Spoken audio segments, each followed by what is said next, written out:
You know, Zimbabweans in diaspora, please, let us mind our business. Kana taenda kunyika dzevatorwa, kana tapinda mudiaspora, aka katsika kekumhan'arira vanhu aka vasina mapepa kuti ngana ngaadhipotwe. Please, chera kakomba ushipire mweya iwowo pasi, utsindire neconcrete kuti mweya usakubate iwowo. It's not good. Munhu anobva kuZimbabwe uko kune nzara, aitorombo rekuti ayambuka apinda muUK. Iwewe zimutorwa dorwa wakunomuripotera kuimmigration kuti ngana hana mapepa. This person hana mapepa. This person must be deported. Who are you? You are deciding on people's destiny. Are you El Shaddai?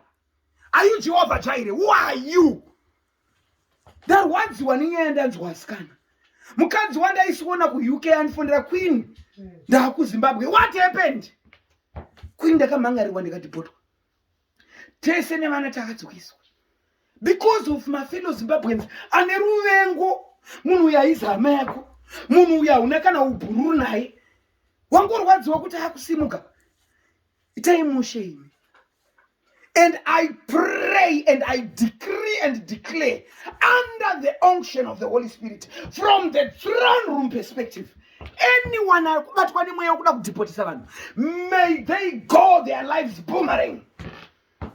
You talk about UK in mapepa 30 years as a British citizen, but I decree and declare as a spiritual timekeeper.